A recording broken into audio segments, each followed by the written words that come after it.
Un peu de Manhattan en plein cœur de Paris depuis maintenant 100 ans. Le Harris Bar a ouvert ses portes un beau jour de Thanksgiving de 1911 grâce à un Américain, Todd Sloan, qui trouvait qu'à Paris, aucun bar ne proposait de cocktail digne de ce nom. Sloan a alors aménagé un vrai bar new-yorkais avec un barman écossais, un certain Harry McEllen. Le Harris Bar est devenu le repère des Américains de Paris, dont Ernest Hemingway, Scott Fitzgerald et même George Gershwin, qui aurait composé ici un Américain à Paris. C'était un peu le QG de beaucoup d'Américains et même de journalistes. Ils organisaient leurs rendez-vous ici, dessinaient ou écrivaient leurs articles. C'était leur maison.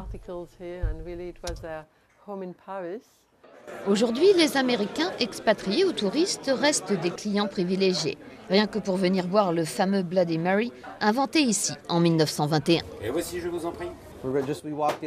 On passait juste et on a vu des gens en veston-cravate. Et nous voilà, nous, la nouvelle génération, on boit les mêmes cocktails dans un endroit qui est resté le même. Avec les années, le Harris Bar s'est mis aussi à séduire la clientèle française, dont des hommes d'affaires qui viennent se détendre après le travail. C'est un endroit de réconciliation lorsque la fin de la journée arrive. On s'y rencontre entre gentlemen, entre femmes de bonne vie. Et il y a toujours un grand moment à partager. Il y a des habitués, il y a des visiteurs occasionnels. Rien n'a bougé au Harris Bar, qui est resté le même depuis 100 ans, sans doute la recette de son succès. Ce n'est pas un lieu à la mode et c'est pour ça qu'il ne sera jamais démodé.